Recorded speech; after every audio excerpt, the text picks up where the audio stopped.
ভারতের সাথে সরাসরি যুদ্ধে না জড়িয়েই খেল দেখানো শুরু করেছে পাকিস্তান। কোনো অস্ত্র ব্যবহার না করেই ভারতকে চরম বিপদে ফেলে দিয়েছে দেশটি। শুধু নিজেদের আকাশ ব্যবহার করে নরেন্দ্র মোদীকে হাজার হাজার কোটি টাকার ক্ষতির মুখে দাঁড় করিয়েছেন শেহবাজ শরীফ। ভারতীয় সেনাবাহিনী পূর্ণ স্বাধীনতা পেয়ে যখন পাকিস্তানে হামলার ছক কষছিল, তখন নিশ্চিতভাবেই এ খবর দুশ্চিন্তা বাড়াবে তাদের।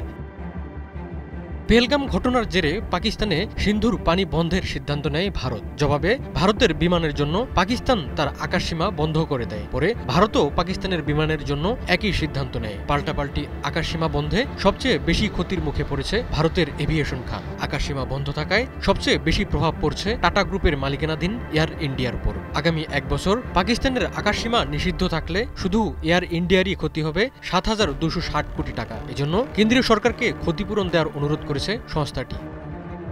পাকিস্তানের আকাশসীমা বন্ধ হওয়ায় বিকল্প পথে উড়ে যেতে খরচ বহুগুণে বেড়ে গেছে এয়ার ইন্ডিয়ার। বাড়তি জ্বালানি পোড়ানোর পাশাপাশি ক্রুর সংখ্যা বৃদ্ধি করতে হয়েছে সংস্থাটিকে। এতে করে খরচ বেড়ে গেছে কয়েক গুণ। বিমান সংস্থাটির দাবি, এ অবস্থা চলতে থাকলে বছরে বাড়তি $৫৯১ মিলিয়ন খরচ করতে হবে তাদের। এদিকে যাতায়াতে বেশি সময় লাগলে যাত্রীদের উপর প্রভাব পড়তে পারে বলে সতর্ক করেছে এয়ার ইন্ডিয়া।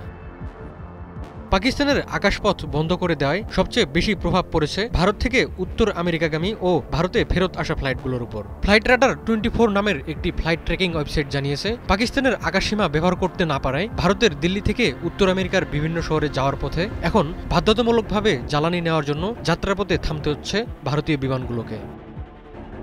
দিল্লি থেকে শিকাগো যাওয়ার বিমান আগে সরাসরি পাকিস্তানের আকাশপথ ব্যবহার করে ১২,৫০০ কিলোমিটার পথ অতিক্রম করত। এতে সময় লাগত প্রায় ১৪ ঘন্টা ৪৭ মিনিট। এখন সেই একই ফ্লাইট পাকিস্তানের আকাশসীমা এড়িয়ে প্রায় ১৫,০০০ কিলোমিটার পথ পাড়ি দিতে হচ্ছে এবং সময় লাগছে ১৯ ঘন্টারও বেশি। এছাড়া যুক্তরাষ্ট্রের সান ফ্রান্সিসকো থেকে এয়ার ইন্ডিয়ার দিল্লিগামী ফ্লাইট আগে সরাসরি চলত এবং সময় লাগত ১৫ ঘন্টা ২৫ মিনিট। এখন এই যাত্রাপথে সময় লাগছে ২০ ঘন্টারও বেশি। শুধু দীর্ঘ পথের ফ্লাইটের ক্ষেত্রেই নয়, পাকিস্তানের সিদ্ধান্তে ভারতীয় এয়ারলাইন্সগুলোর জন্য আঞ্চলিক রুটগুলোতেও প্রভাব পড়ছে। দিল্লি থেকে উজবেকিস্তানের রাজধানী তাশখন্দগামী ইন্ডিগোর ফ্লাইট আগে মাত্র ২ ঘন্টা ১৮ মিনিটে পৌঁছাতো। এখন সেটি ইরান ও তুর্কমেনিস্তান হয়ে ঘুরপথে গিয়ে ৫ ঘন্টা ৩০ মিনিট সময় লাগছে।